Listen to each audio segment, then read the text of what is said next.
heti. So when we split, we will say vimanat separately and ha heti separately. So the da and the dha will be left out. Ha heti jalpati jane sukrutiva riktaha. Ha heti jalpati jane sukrutiva riktaha.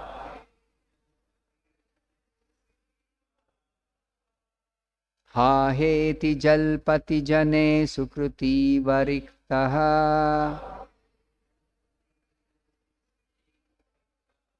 Evam क्षिपन्धनुषि सन्धितमुत्ससर्ज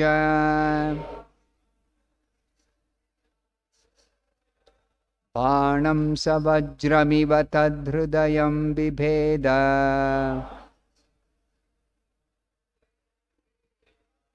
सोऽसृग्वमन्दशमुखैर्न्यपतद्विमानात् हा हेति जल्पति जने सुकृतीव रिक्तः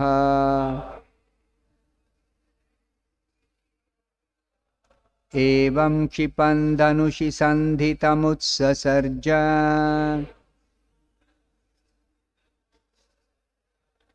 बाणं सवज्रमिव तद्हृदयं बिभेद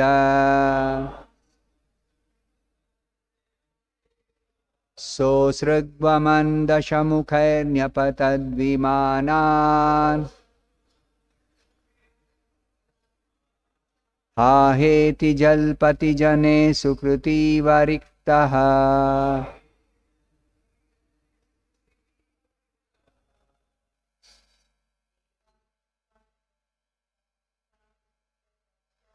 एवं क्षिपन्धनुषि सन्धितमुत्ससर्ज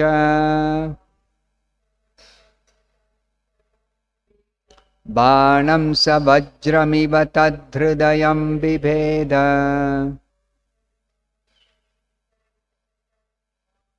सोऽसृग्वमन्दशमुखैर्न्यपतद्विमानात् हा हेति जल्पति जने सुकृतीव रिक्तः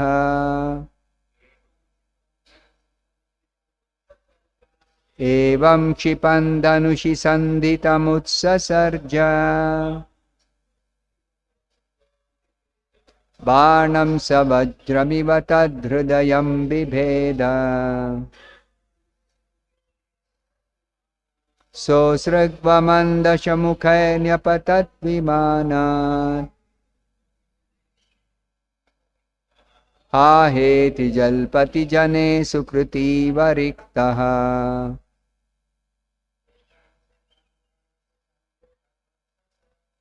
एवं क्षिपन्धनुषि सन्धितमुत्ससर्ज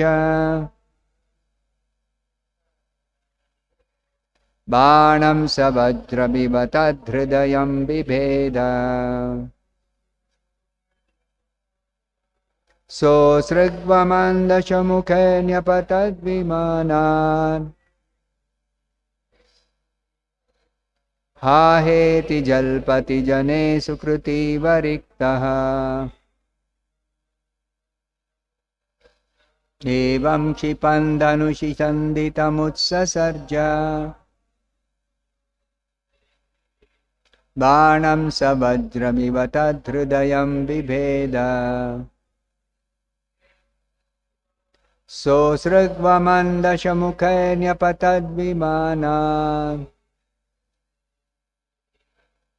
हा हेति जल्पति जने सुकृतीव रिक्तः एवं in this way Kshipan chastising Ravana, Dhanushi on the bow, Sandhitam fixed an arrow, Utsasarja released toward him, Banam the arrow, Saha that arrow, Vajramiva like a thunderbolt. Tat Hrudayam, the heart of Ravana, Bibheda, pierced. Saha, he, Ravana, Asrak, blood. Vaman, vomiting. Dashamukhaihi, through the 10 mouths. Nyapatat, fell down. Vimanat, from his airplane. Ha ha, alas, what happened? Iti, thus. Jalpati, roaring. Jane, when all the people present there. Sukriti iva, like a pious man. Riktaha, when the results of his pious activities are finished. Translation and purport by His Divine Grace A.C. Bhaktivedanta Swami Prabhupada. Translation. After thus rebuking Ravana, Lord Ramachandra fixed an arrow to his bow aimed at Ravana and released the arrow which pierced Ravana's heart like a thunderbolt. Upon seeing this, Ravana's followers raised a tumultuous sound, crying, "Alas! Alas! What has happened? What has happened?"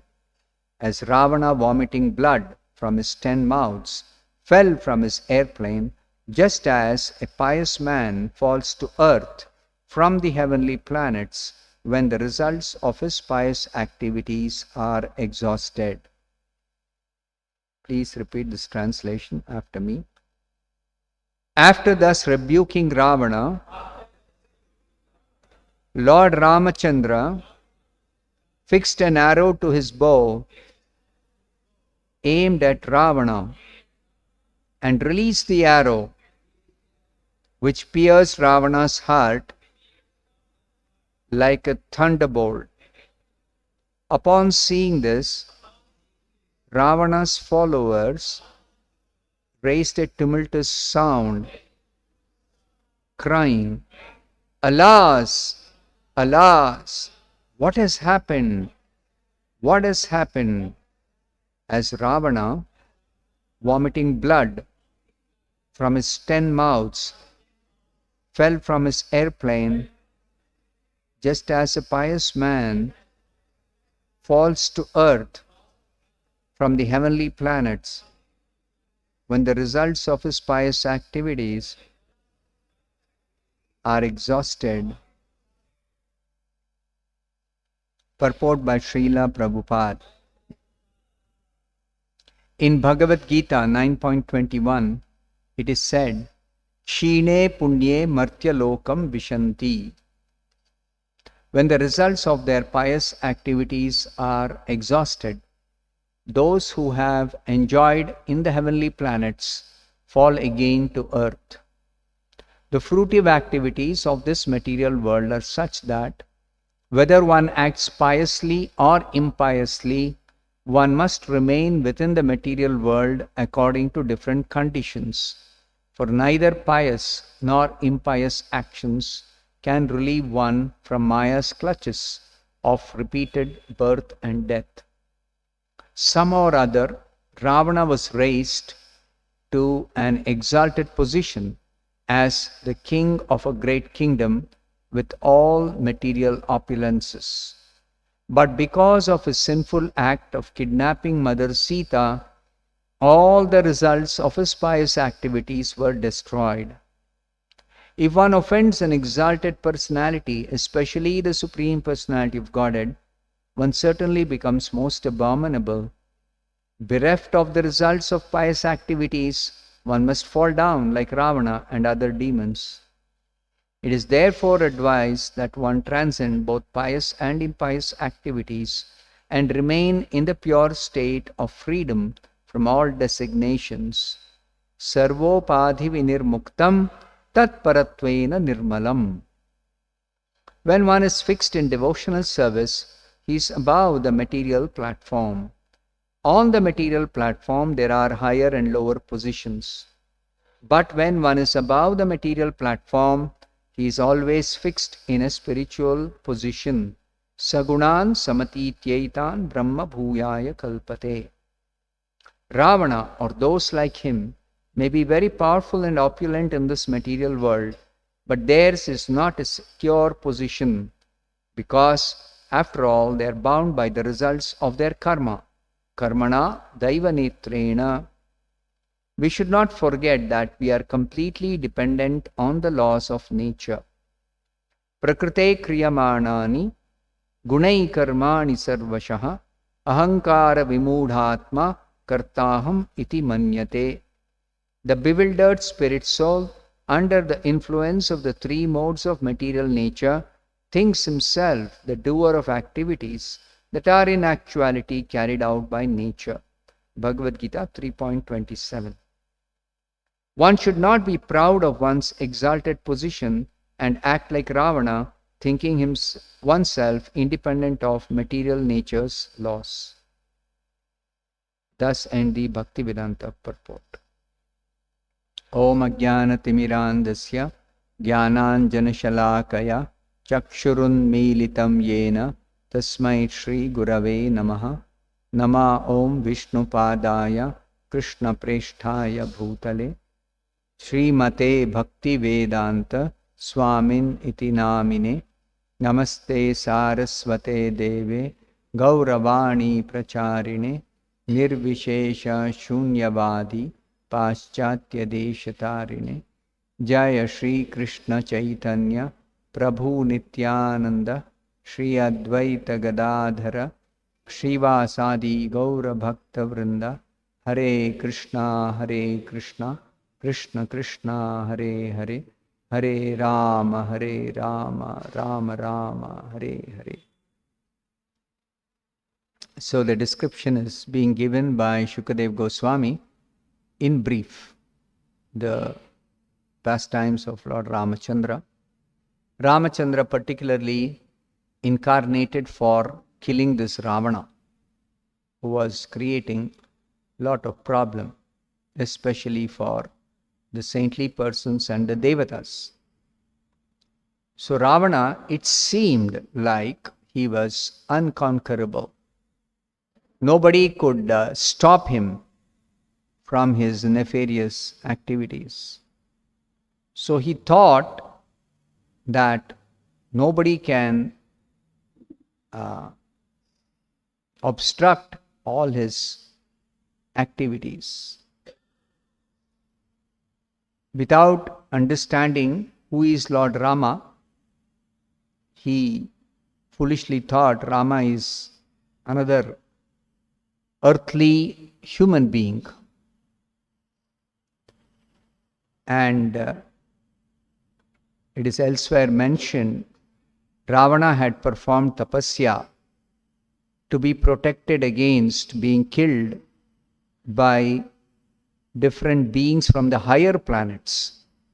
He never asked protection against being killed by a human being.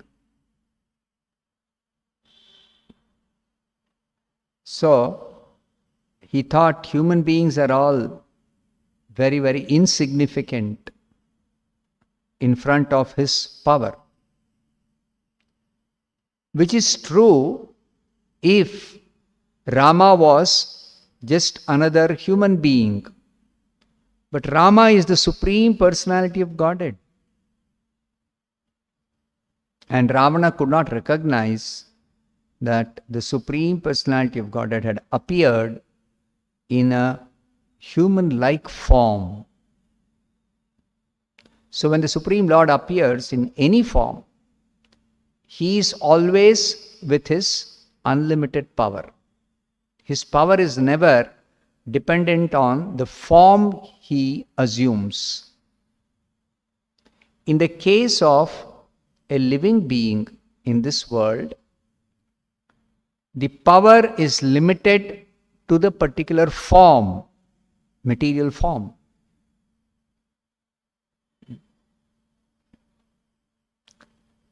Whereas in the case of the Supreme Lord, His power is always unlimited. So, Lord Ramachandra, he just had one bow and some arrows. And with that, he was able to kill even the most powerful Ravana simply by releasing one arrow aimed at the heart of Ravana. So this arrow which Ramachandra released after rebuking Ravana, it pierced Ravana's heart like a thunderbolt. Thunderbolt, when it strikes, ordinarily, for anybody, it is completely destructive. But that thunderbolt is Indra's weapon in this material world. Vajrayudha. In fact, it is described in the Bhagavad Gita that the representation of Krishna's very powerful weapons, among them, the best or the representation of Krishna is the Vajrayudha of Indra.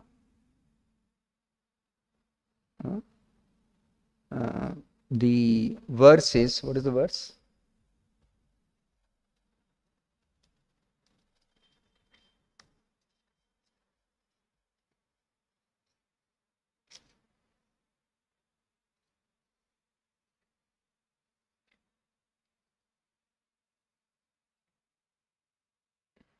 Ayudhanam aham vajram. Ayudha means weapon. So among weapons, Krishna's representation is there in the form of Indra's thunderbolt. But Indra's thunderbolt sometimes doesn't work, just like it would not work against Ravana. So Ravana thought, if Indra's thunderbolt is not able to kill me, then nobody can kill me, or no weapon can be used to kill me. That's what he thought. So when Rama came with his army, and Rama was equipped with one bow and some arrows, so Ravana thought, this Rama is very easily going to be conquered. So when Rama released his arrow, it pierced Ravana's heart, and immediately Ravana was killed. So it is described here. It pierced Ravana's heart like a thunderbolt, and this was not an ineffective weapon. It was most effective. What happened? As Ravana, vomiting blood from his 10 mouths, fell from his airplane, he fell down. And it is described, it was like a pious man falls to earth from the heavenly planets when the results of his pious activities are exhausted. The laws of nature are such that if somebody performs a lot of punya, then they are elevated to the heavenly planet for enjoying the results of their punya. But when that quota of enjoyment is exhausted, then they come back to earth bereft of all their punya. Their punya is exhausted. It's just like when you have currency notes. So as you go on spending, your wealth gets depleted. And when all the currency is exhausted, then you have no more money to spend. Earlier it used to happen. Nowadays, of course, there are so many other means of exchange. When somebody used to go from one country to another, they will carry with them some foreign exchange currency. And they have to carry with them that particular currency. Just like they go from India to America, they carry American dollars. So they will exchange rupees for dollars in India, and they will take those dollars, whatever amount of dollars they want to carry with them for spending in America. They cannot carry rupees. In the sense, even if they carry, it is useless in America. Nobody will accept rupees. Neither those days, in the former days, anybody would exchange in America. You can't go to a bank and say, I want to exchange rupees for dollars. They will not exchange. So they had to carry a certain amount of dollars with them, and that also was restricted by so many foreign exchange rules in India. So whatever they carry, that's it. After it's exhausted, they have to come back. They cannot remain in America. Something like that, when somebody is elevated to Swarga, heavenly planet, because of their quota of punya they have accumulated by performing pious activities, punya karma. Then that punya, whatever that punya is, to that extent they can enjoy in the heavenly planets. But as they are enjoying, they are depleting their quota of punya, accumulated quota of punya. And when it is completely exhausted, they have to leave the heavenly planets and take birth again on the earth planet. So Bhagavad Gita describes that those who are less intelligent, they think that by performing pious activities, they become eligible to elevate themselves to heavenly planets and enjoy there. So they may or may not know that when their quota of punya is exhausted, they come back to the earth planet. But even if they come to know that, they'll think, again I'll do punya, and again I'll elevate myself. But Bhagavad Gita says that in this way, they are simply remaining in the material world, not solving the fundamental problems of birth, death, disease, and old age. Even though, technically speaking, there is no death on the upper planets, but nobody can remain there permanently. They have to come back to the earth when their quota of punya is exhausted. If they somehow or the other perform punya karma even on the heavenly planets, then at the end of a certain duration called manvantara, or at the end of duration of the day of Brahma, everything will be destroyed. Everyone has to quit their body. So, even if they perform punya karma on heavenly planets, they cannot remain there permanently. The heavenly planet itself, all the beings, they will have to die when partial devastation of the whole universe happens.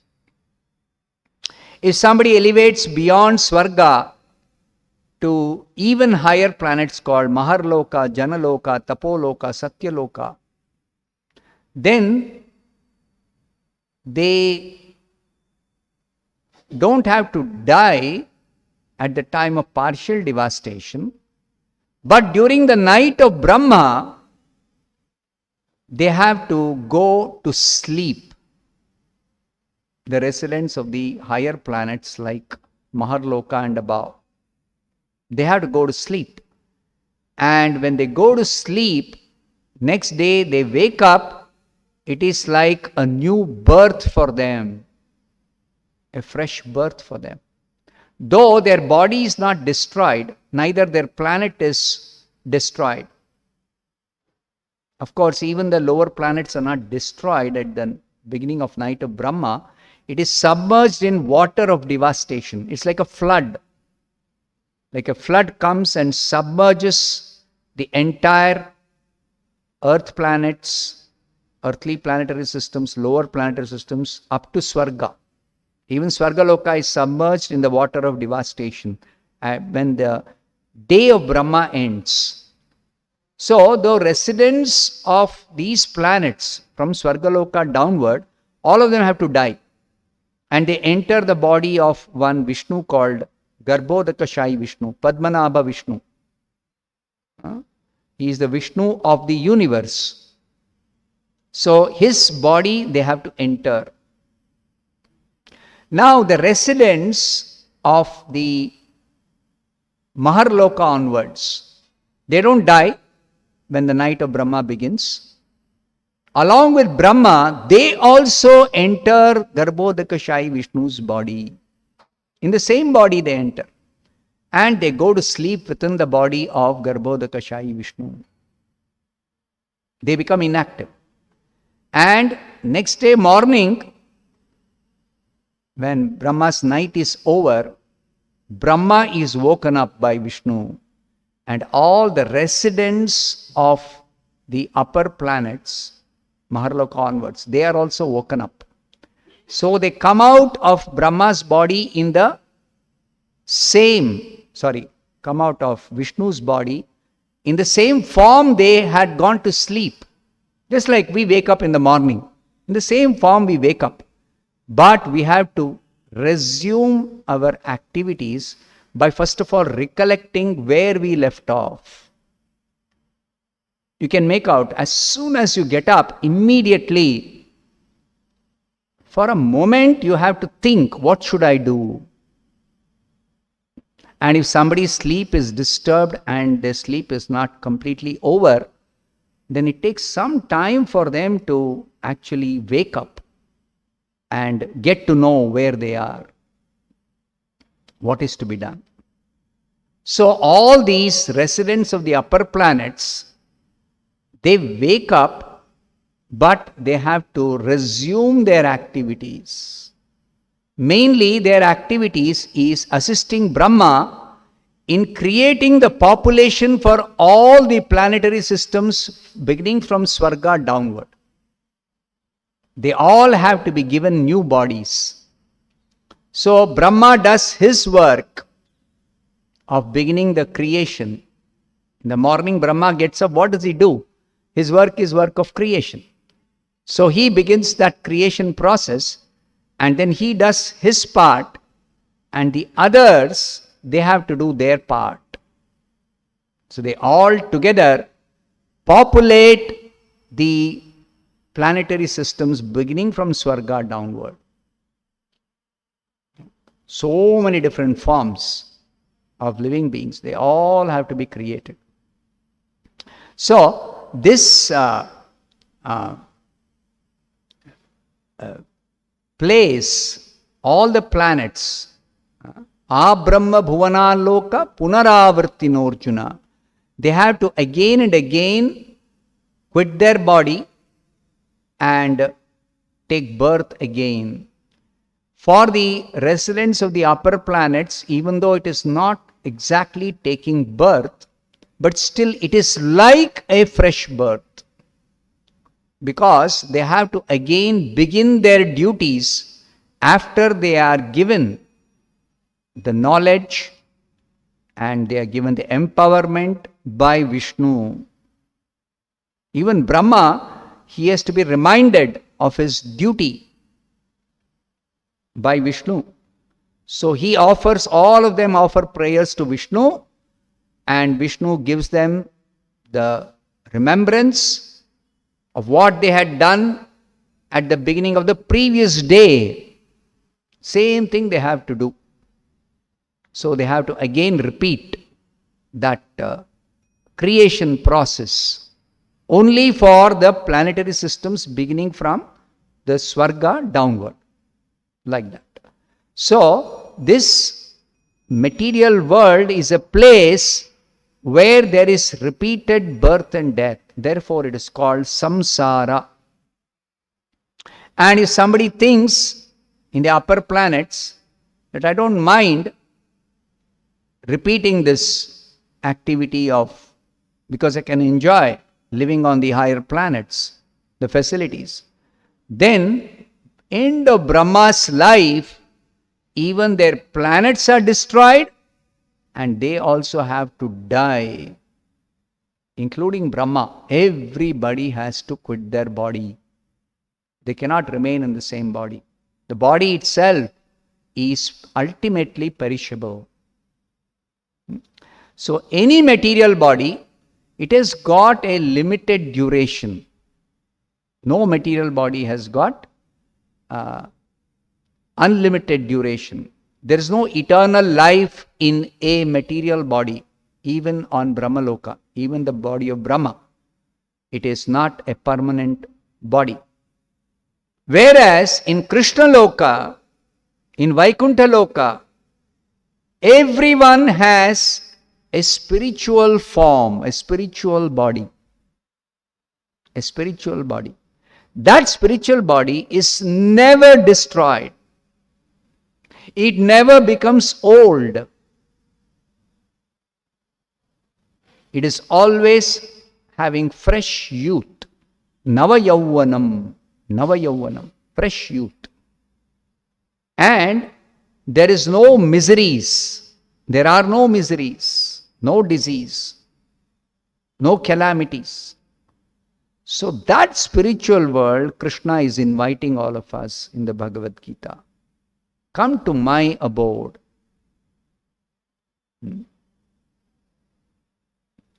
Yad gatva na nivartante tadhama paramam mama. Tadhama paramam mama. Param dhama. Param Brahma, Param Dhama, Pavitram Paramam Bhavan.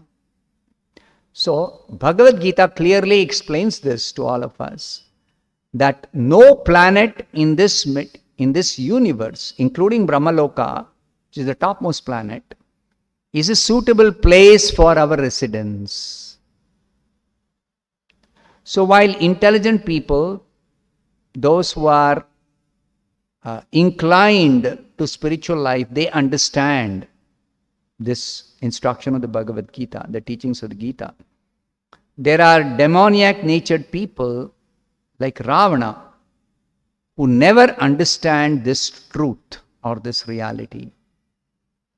Even if they have lot of tapashakti by which they accumulate lot of punya, because their nature is demoniac, that punya will be misused by them only for doing mischievous activities. This Ravana had so much punya that he had, as is explained by Prabhupada here, he had sufficient punya to become the king of a great kingdom with all material opulences. The Ramayana describes Swarnamayi Lanka. Lanka, the capital of Ravana's kingdom, was completely made of gold.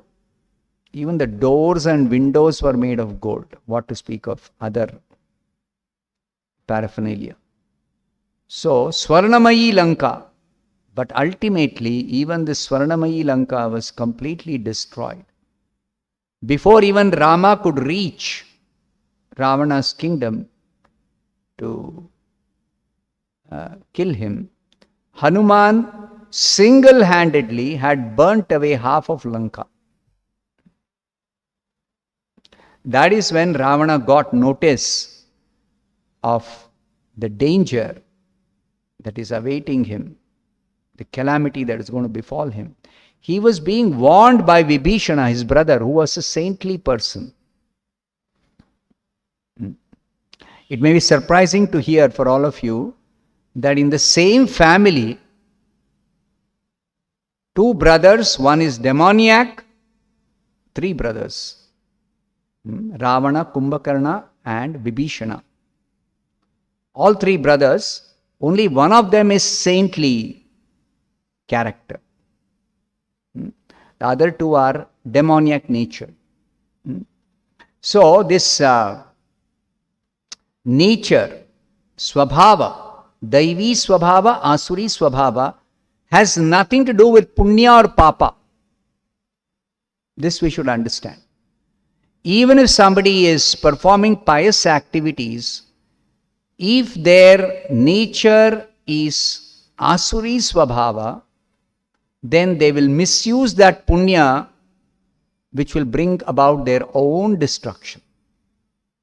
By misusing their punya phala, they bring about their own destruction. Just like Ravana.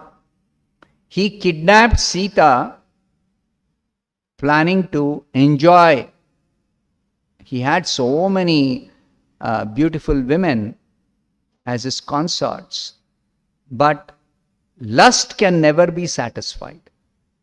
There was no limit to his lusty desires for enjoyment.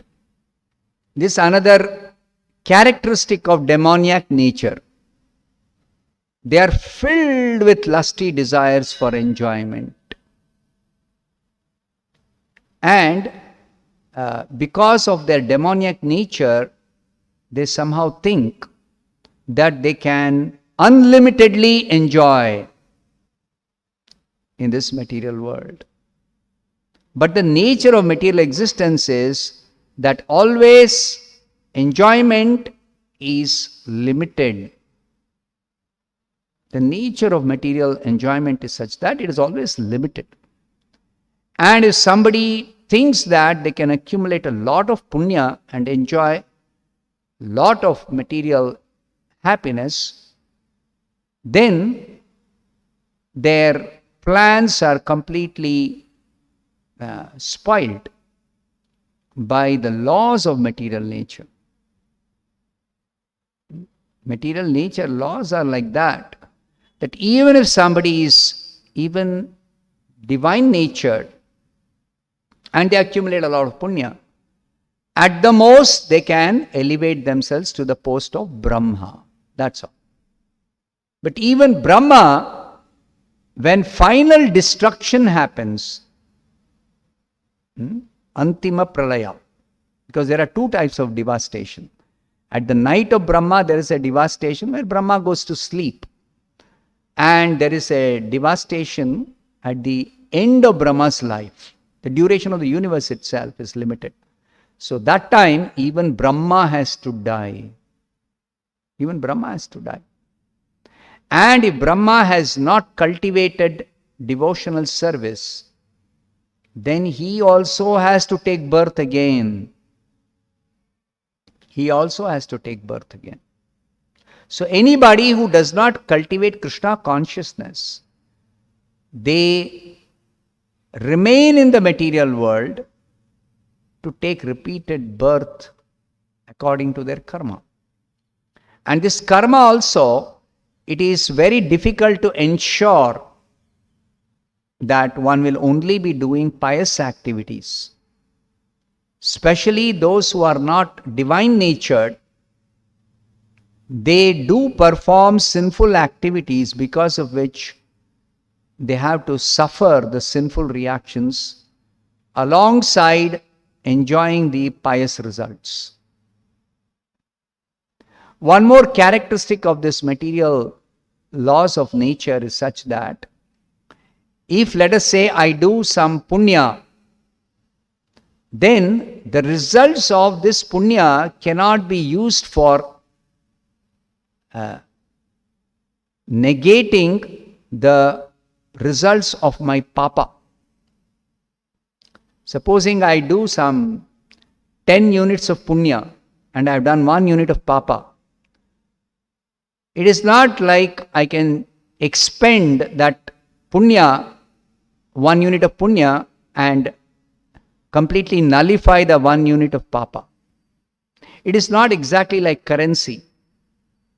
Supposing you have got a loan of, let's say, 1,000 rupees and you earn 2,000 rupees. You can completely square off that loan by spending from 2000 rupees only 1000 rupees. Plus interest maybe, whatever the interest. Okay. But Papa and Punya doesn't work like that. The result of the Punya, you will enjoy whatever the accumulated Punya you have, 10 units of Punya. So you will be given the enjoyment. But side by side, you also have to suffer the 1 unit of Papa Phala. So this Ravana, because of his demoniac nature, he doesn't understand how these laws of nature are working. He doesn't understand how these laws of nature are working. While you cannot deplete or you cannot square off your Papa Phala by Punya, whereas somebody performs a particular kind of Papa Karya, like Ravana, kidnapping Sita, he became bereft of the results of his pious activities also. The opposite is true. By certain type of Papa Karma, the Punya is depleted. So when his Punya became depleted, he began to lose his power. He began to lose his pious credits. And then when Rama finally released his arrow and that arrow pierced his heart, that was the end of his entire quota of Punya, by which he was enjoying as the king of Lanka and giving so much trouble to everyone. End of that. Of course, he was fortunate that he was killed by Rama, because of which his sinful reactions were completely nullified. He was completely freed from all sinful reactions because he was killed by Rama. But otherwise, if somebody is not fortunate to be killed by the Supreme Lord or not fortunate to be killed by the Lord's pure devotee, just like all the soldiers or warriors on the battlefield of Kurukshetra, they were not killed by Krishna, because Krishna never fought in that battle. But those who were killed by the 5 Pandavas, the pure devotees of Krishna, they all became freed from all their sinful reaction. They became purified completely because of being killed by the pure devotees. So whether somebody is killed by a pure devotee or killed by the Supreme Lord, their benefit is that their sinful reactions are completely nullified. Therefore, the Bhagavad Gita says, when somebody like Arjuna, even though they kill people on the battlefield, their killing is not at all sinful. Like Arjuna asked the question, how can I kill my own respectable teacher Dronacharya and grandfather Bhishma Deva? As far as Duryodhana and others are concerned, they are not pious people. They are miscreants. So Arjuna would not hesitate to kill Duryodhana. But Arjuna was hesitating to kill Bhishma and Drona. How can I kill them, respectable superiors? So then Krishna explains, even if Drona and Bhishma are respectable personalities, still, when Arjuna kills them in this Dharma Yuddha, because Arjuna is a pure devotee, being killed by Arjuna, they are not going to actually suffer the reactions of their past deeds in their next life. They are going to be liberated. They're going to be liberated. So the effect of killing by pure devotees or by the Supreme Lord is not like the effect of killing by somebody else. When somebody else does this act of killing, then there are reactions on both sides. There are reactions on both sides. Whereas when the Supreme Lord or the pure devotee kills somebody, it is for the benefit of the person who's killed or the people who are killed. They are benefited. In every way, they are benefited. They are elevated to a higher status depending upon their desires they have cultivated, and their sinful reactions are completely nullified.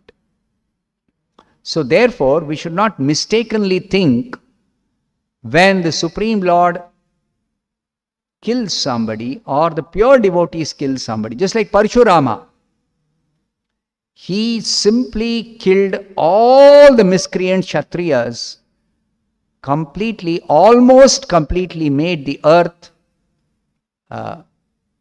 depleted of all the Kshatriyas.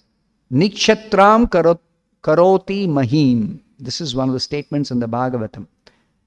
It was almost as if there were no more Kshatriyas on the surface of the entire earth planet after Parshurama killed all of them. But his killing is not actually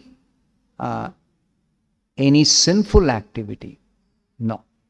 Even though Parshurama himself, when he saw the extent of killing that had happened, there was a river of blood. There was a river of blood flowing. That much killing happened when Parshurama went around killing. And Parshurama, he chose to atone for this sinful activity of killing by performing severe tapasya.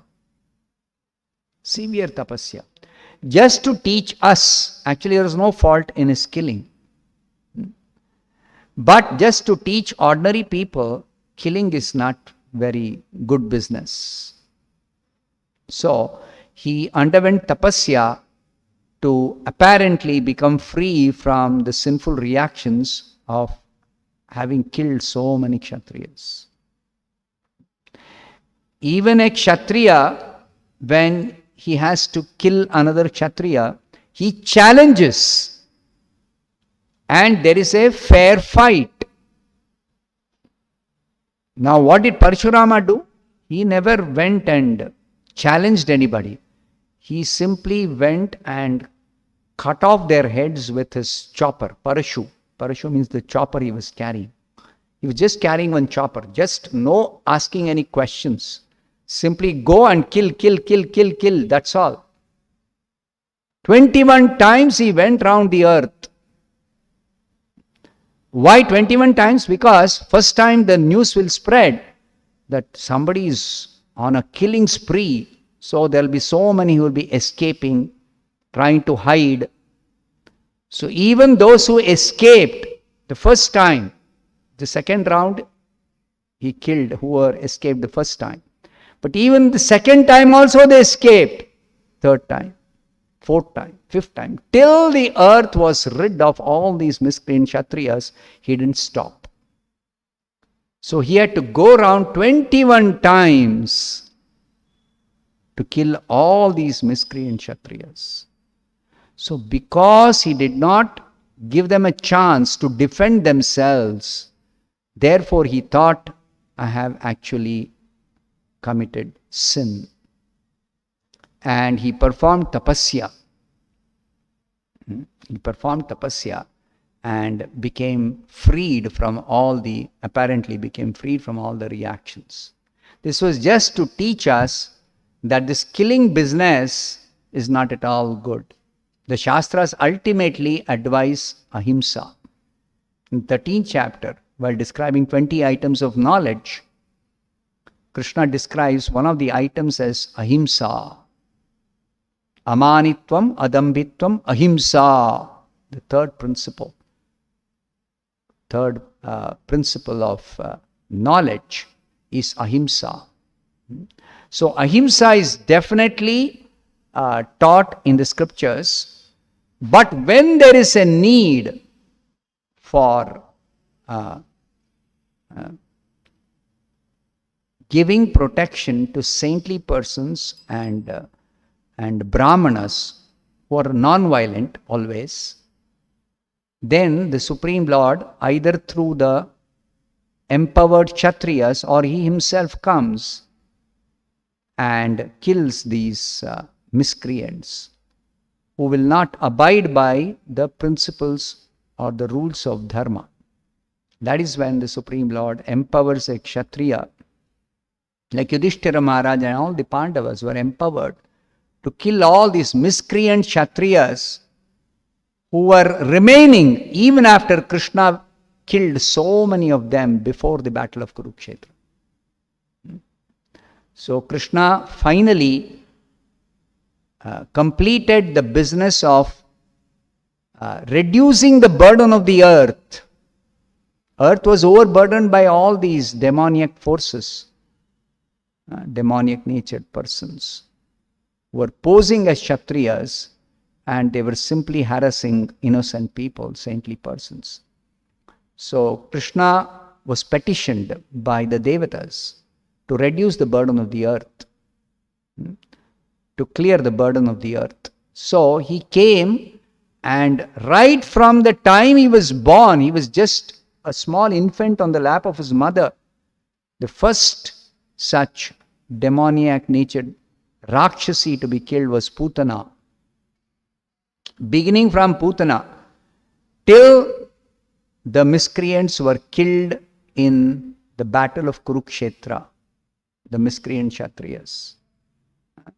Till then, in the battle of Kurukshetra, it is said 640 million Kshatriyas were killed. 640 million, 64 crore Kshatriyas. So it was a very, very big massacre that happened.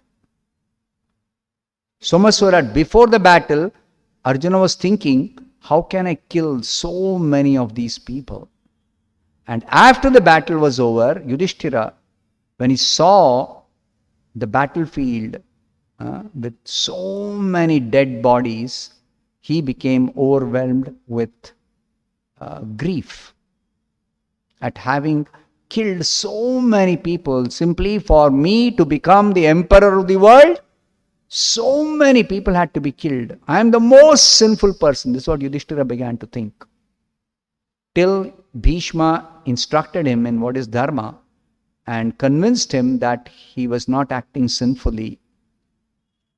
He had participated in dharma yuddha, and because of that, all those who were killed were actually liberated. They were all delivered from their sinful reactions. So that way, Yudhishthira was convinced that he had not done anything sinful in fighting this dharma yuddha and killing so many of them. So like this, these laws of nature are very, very complex. And not everybody can understand simply by studying the scriptures or by performing pious activities or by performing austerities. Except by devotional service, one cannot get proper enlightenment in what is this material world, what is material existence, what is the goal of life. Even if somebody cultivates knowledge of spirit, spiritual knowledge, merely cultivating spiritual knowledge, one will understand that I am not the body, I am spirit soul. And the goal of life is liberation from material bondage. This much they can understand. But they don't get actual liberation till they take to devotional service. Real liberation, mukti hitva anyatha rupam swarupena vyavasthitihi. Bhagavatam describes what is real liberation or real mukti. Hitva anyatha rupam, to give up all other positions, all other types of forms or activities other than Swarupa, our original position as the devotee of Krishna in the spiritual world. Other than that, any other position, either in the material world or even in the spiritual world, is not a permanent position. It is simply a temporary adjustment, that's all. It's a temporary position. So only permanent position is in the spiritual world when one is situated as the devotee of the Supreme Lord in one's original relationship with Krishna. That's called Swarupa. So Ramachandra, when he killed Ravana, he delivered Ravana and all the other Rakshasas and did not exactly kill them. This we have to carefully understand. I'll stop here. Grantaraj Srimad Bhagavatam ki jai, Srila Prabhupada ki jai.